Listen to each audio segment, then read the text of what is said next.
And welcome back. You thought that we were not going to be back with a part two. And do you know why we're back with a part two, David? No, why? It's because I messed up thinking we had less time to talk. But my professor in the rules, and I'm illiterate, said, oh, it's actually 20 minutes per person. So it's supposed to be a 40-minute podcast. And kind of short on that. So, how do you feel about that? I feel like you are a great person and Thanks, you man. definitely know how to read. Thanks, man. I really do appreciate that. So, let's actually continue our conversation. And do you remember what you said last not too long ago? Do I remember? Oh boy. Boy, do I remember. Oh, boy. Here, I'll just give you a refresher. Yeah. Oh. No, so we were just talking about consciousness, right? We were both I was just kind of getting some of your thoughts about it. Um, kind of concluded, we have this, kind of don't really have an idea of what consciousness is, what gives consciousness. And then we're also talking about AI. And, listening back on the previous podcast, what you brought up was the whole thing of what came first, the chicken or the egg, with like sci-fi movies and us like creating AI or stuff like kind of emulating these movies or creating it or making it become reality. Do you remember that? Yeah, I do. Okay, so actually, let's just kind of continue with this, and actually, let's just pick a movie or show or something that maybe we can talk about. Funny enough, so my first example. Oh, sorry. Let me actually get back to the main topic. So we're talking about a consciousness, and I'm bringing it back to AI. And I think you and I were talking about kind of questioning if AI could become conscious, right? You lean towards no if you had to die on a hill. I lean towards yes if I had to die on a hill. But I think we're both on the sense of we're not sure, right? We're not sure where it's going to lead, the ethics, the plan behind it, all that good stuff, right? Mhm. So I was thinking of like examining in a movie or show where it's obvious it's a robot, but it's also sentient. It has consciousness. And one that I was thinking of was funny enough, just because of my profile picture, is from Jimmy Neutron, the dog Goddard. You know what I'm talking about? Yes, I do.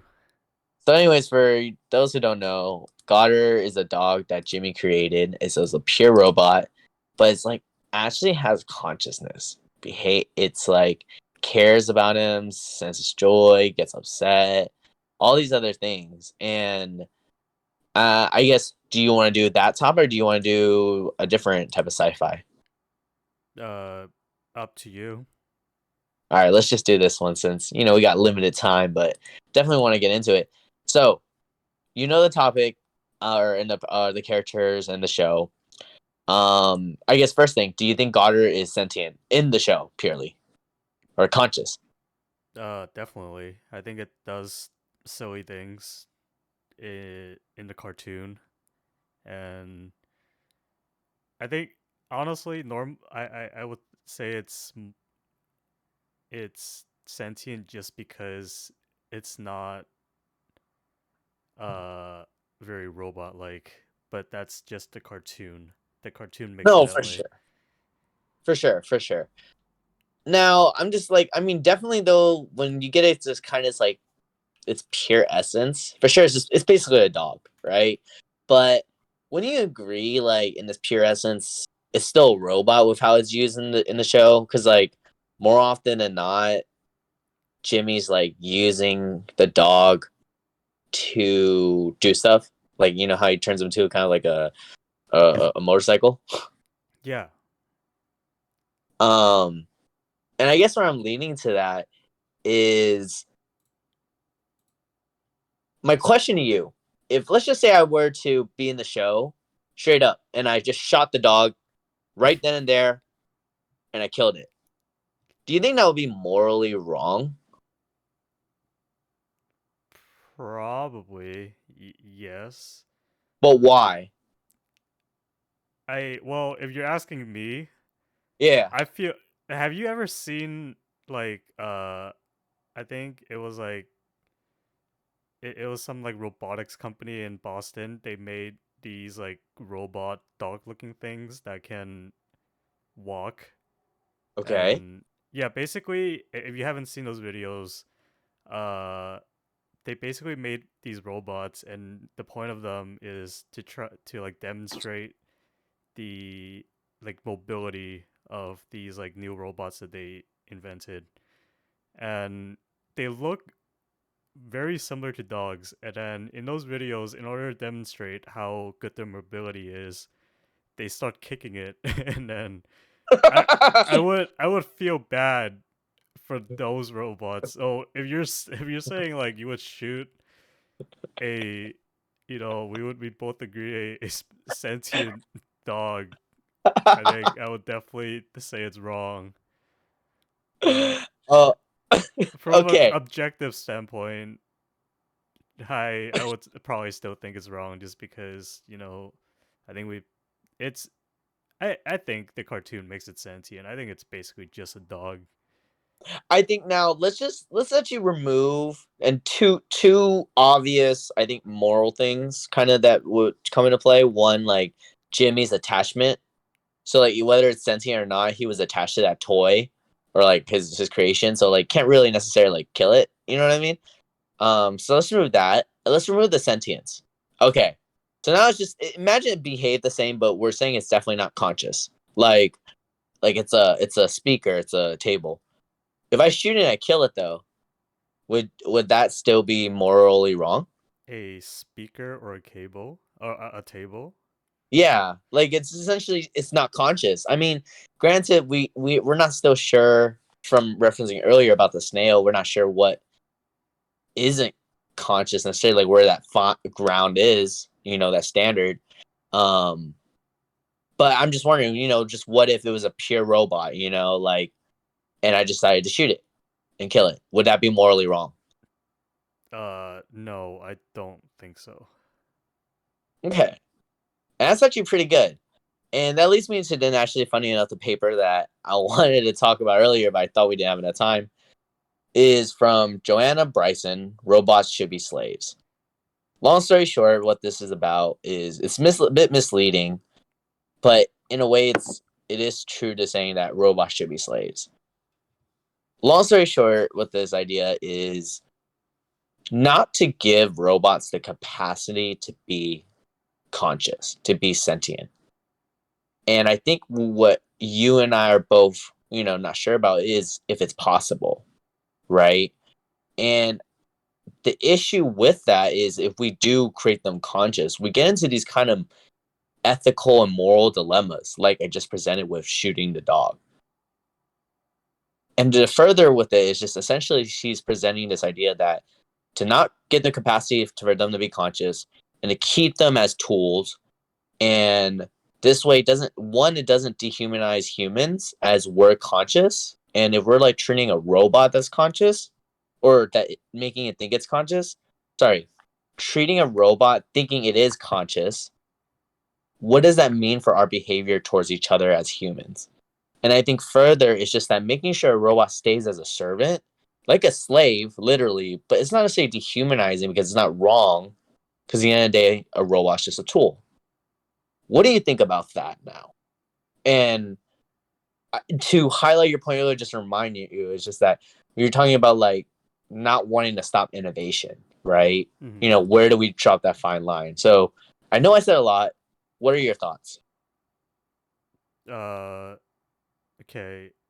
I'm gonna start off by saying I'm obviously a not a philosophy person. So Dude, you're fine. a lot of what you were saying, I kind of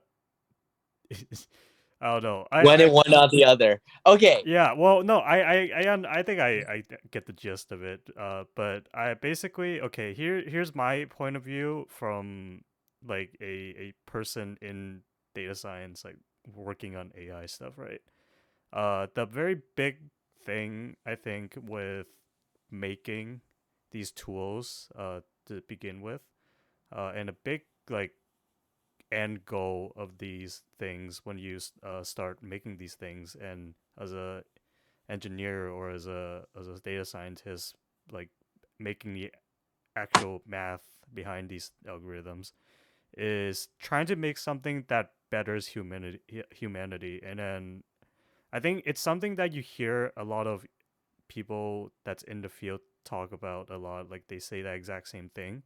Whether or not you're whether or not you're a fan of Elon Musk or not, he also has said stuff like this when in like prior interviews, and I know like other CEOs, such as like the Microsoft CEO, also has said stuff like this in response to um, AI being like being servants, I guess. The point is to make it so that it betters humanity. So kind of like what the person that you're citing is saying, like kind of to keep it as a slave, but that way it uh it still stays as a tool, much as like the original purpose of like us inventing computers. But it also does kind of draws the line somewhere. Where that line is, we don't know yet, but we draw the line somewhere so then it does not eventually, become sentient, so to speak, and we start treating it like another living organism, and it may do things that we cannot predict. And I think that's the big thing. It's like whether or not we can predict what it's doing or not. No, and then I think one thing I just have a follow up question to your thoughts on that is, don't you think though we should kind of figure out that line right now before we move or advance with any form of AI? Because I feel like we're nearing that line really close. We definitely haven't hit it yet, but like hearing these talks and like people saying, "Oh, this is sentient or not," even though it may not be. We, play kind of just conspiracy theorists. For all we know, Google, Amazon, everyone, they got these Chat GPT. They got something in the works that is sentient, and yeah. So I guess leaning back to the main question, don't you think we should be figuring this out now before we move forward with any other AI, or do you think it's actually okay with what we're doing right now? I think we I think there definitely needs to be some kind of regulation, and then we definitely do need to start thinking about uh like just regulating these kind of things, and controlling more of what these like uh data science tools can do. But I think drawing the line and making it just completely black and white is we're probably not ready for that yet. Let's just have an example of say like self-driving, right? I think improving self-driving to the point where we we achieve, I think, what the industry calls like level 3 self-driving, where we do not need any driver intervention at all, kind of like a bullet train, in like Europe or like in Japan, but in cars, and without rails. I think we can agree that kind of like objectively is a betterment to society, but that also kind of comes with caveats, right? In order to achieve level 3 self-driving, we maybe you can answer this actually. We run into a lot of like ethical issues. So these self-driving technology, in order to achieve like having no drivers, they need to make decisions themselves, and sometimes these choices comes down to a very specific scenarios where uh, you get into a car accident and you have to mitigate losses. And do you mitigate losses on the driver, or do you mitigate losses on, let's say, the pedestrian that you're about to hit. Say you're a pedestrian. It's kind of like the trolley problem almost, I but was just about to say that. yeah. Continue. So we need in order to advance our technology there and finally draw lines and regulations and control what we can. We also open up a whole can of worms in. We have to also quickly solve these ethical problems that I think traditionally has been hard to answer, even in traditional philosophy.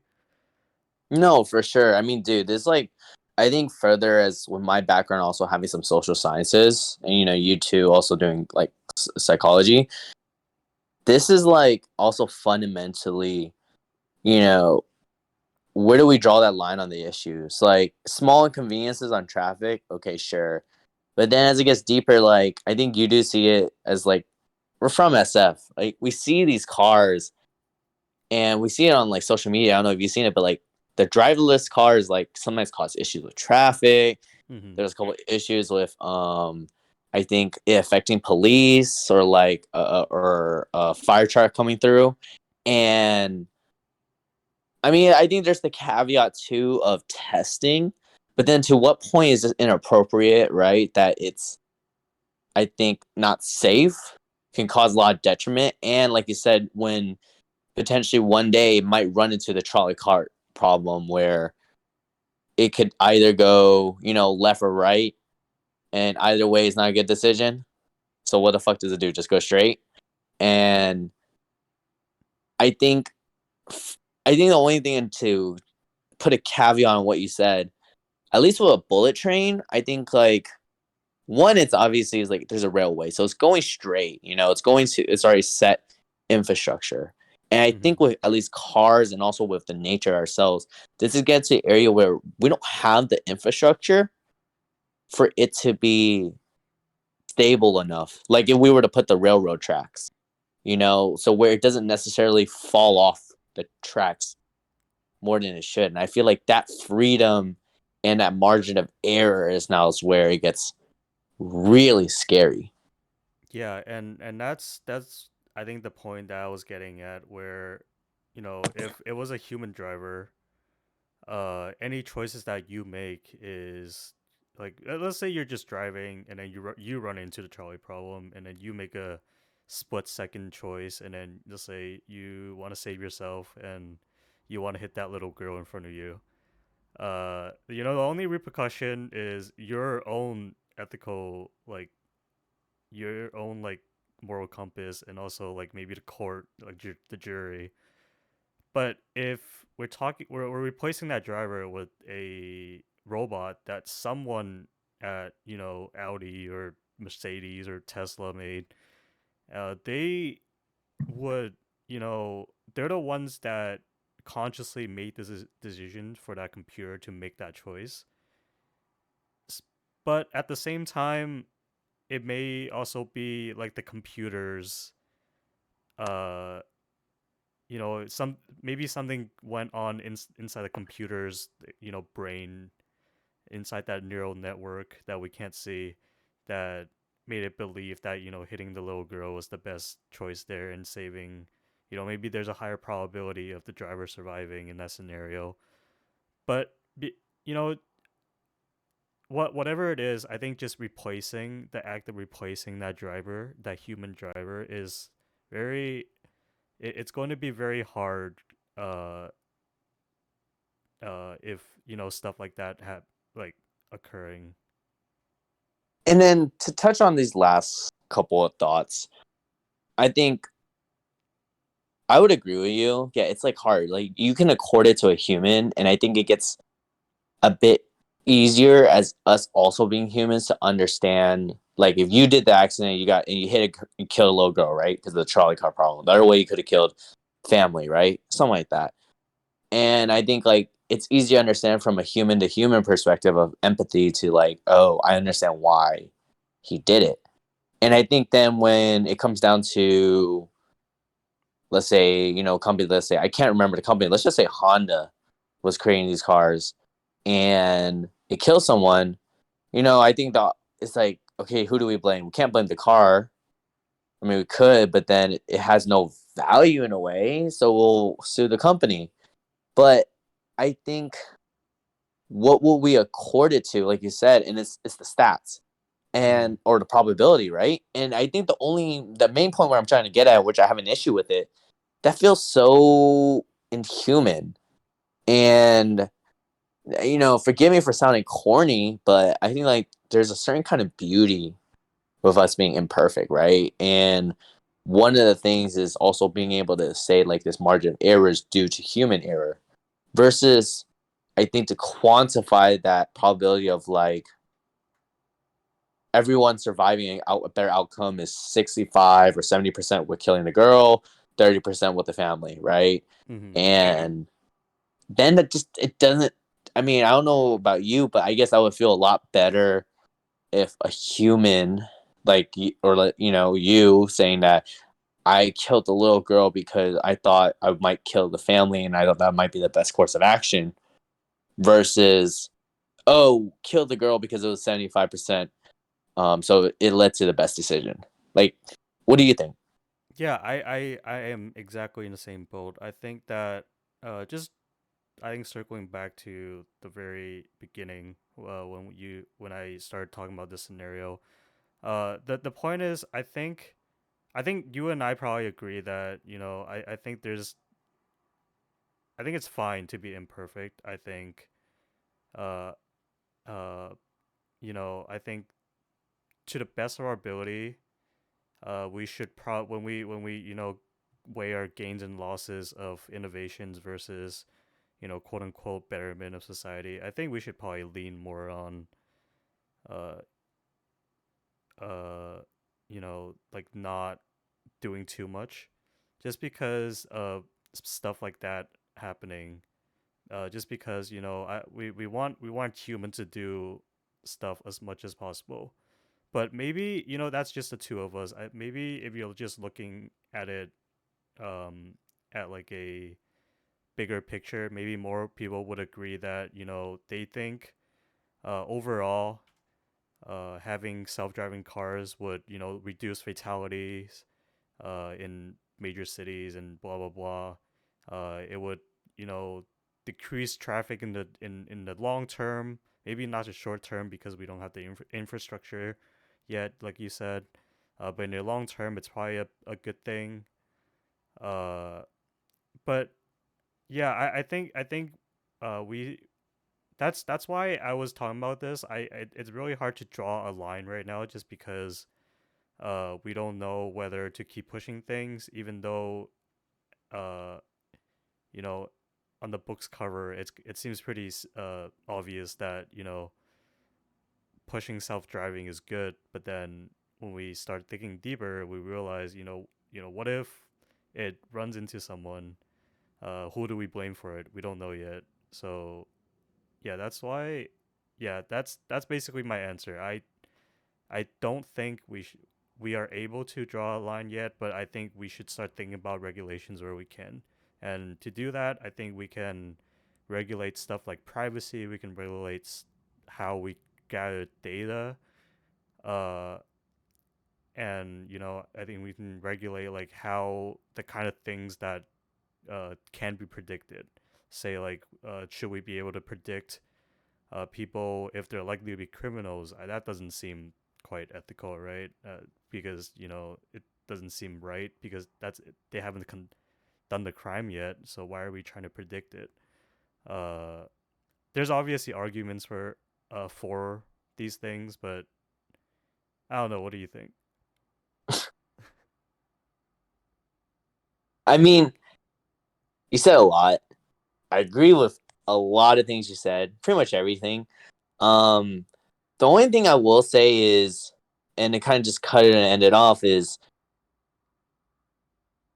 you mentioned about people trying to think of the bigger picture, but I think one thing I've learned as I gotten older, I don't know if you feel the same way, but it's like this argument of the future versus the present. As much as you can look in the future, the present matters in a way just as much because it's the literal present. And I think like kind of be a little bit corny and something that I thought about is I don't want to be 70 years old with millions of dollars but not happy, right? Or have a lot of regrets in my life wishing I did this and that. And I think similarly with AI, maybe is that maybe we could reach this kind of maybe utopia, but I think when we look back at the history, it's like, what was it worth? What was it the cost? Kind of similar with like our U.S. history, with slavery and just war. It's like, was it all really worth to get where we're at right now? And honestly, at least for me personally, I say no, but that's a whole different discussion too. So overall, I mean, my argument is just, you know, like you said, we have to think about the now. The future may lead to this big picture idea that might be better, but the now, I think, yeah, really what matters. Yeah, and any final thoughts you have, David? Nope. Okay. Well, again, thank you so much. I really do appreciate you. Um, I scraped up a few dollars for that 500. I should have to you by the end of the year.